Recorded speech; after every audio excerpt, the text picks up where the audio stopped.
Matt, there are really key three issues for the Democrats moving forward when it comes to a swing state like here in rainy Pennsylvania. Firstly, enthusiasm for Kamala Harris. We've been speaking to people who say they're not convinced by her yet, but the party thinks that she can rejuvenate a flagging campaign. Secondly, if Kamala is the nominee, who balances out the ticket as her running mate? What do you offer swing voters that contrasts to Donald Trump and J.D. Vance, two men cut from the same MAGA cloth? And thirdly and finally, if you do all of the above, does that shift the narrative that instead of talking about Joe Biden and his age, you now start talking about Donald Trump, the last remaining old man in the race? The Democrats want to make this all about Donald Trump again, and they think if they do that, they can make this 2020 all over again.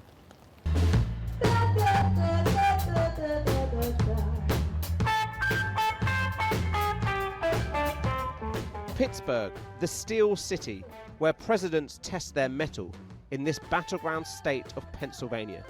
Donald Trump triumphed here 8 years ago, and Joe Biden, the man from Scranton, won it back, and with it, the White House. But now, the Democrats are in a pickle, and it just so happens that Pittsburgh is celebrating that very delicacy. Thank you. Pickles are great. You got bread and butter, you got dill, you know, all the types. They're just absolutely incredible. And you got pickle margaritas. 244, 2 dillies. At the annual Picklesburg Festival, as the cocktails flowed and the news filtered through, there was a sense of relief that Biden had decided to leave the race. A good decision. You think it's a good decision? A great decision. Yeah. He's just too old.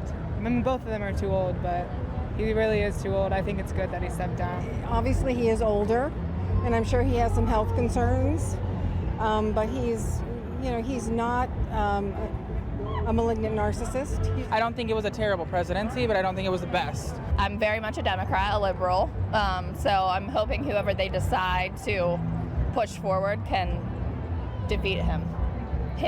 He who must not be named. It was places like here in Allegheny County where Joe Biden got more Democrats to come out and vote in 2020 than in 2016. And that's what won in both Pennsylvania and the White House. But with many in the party saying he was now going to lose swing states like this one, the pressure on him to step aside became too great. But if Democrats were united in wanting Joe Biden to stand down, are they united on who should now be at the top of the ticket and who's best placed to retain the White House in what will be an election decided on the closest of margins? Question is, who is it? Do we know? He's endorsed Kamala Harris. Oh, really? All right. She's multiracial. I think that's important. It would be a step up from President Obama. I think she'd be an amazing president. I'm just not sure that she has, in fact, I can pretty much guarantee that she doesn't have the same backing. I don't think he's going to accept the results regardless. Especially if he lost to a multiracial woman. Oh. Do you think it will still be a close race? Yeah, I think it will be close. If Biden dropping out buys the Democrats some time, Come on now. how do they now try to grab the initiative in Pennsylvania, as well as other key swing states? There was a lot of angst in the last couple of weeks, but I think today is a completely different day. Sam Hens-Greco is the head of this county's Democratic committee, and he believes his party have now changed the race completely. Before President Biden sort of withdrew, that this was very similar to 2016, where voters were saying, we don't like either candidate. I think that has shifted tremendously. Donald Trump is still Donald Trump.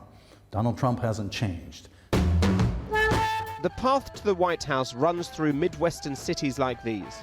The Democrats feel the shadow of recent weeks has been lifted, but their route to re-election still has many stops and starts on the long road to November.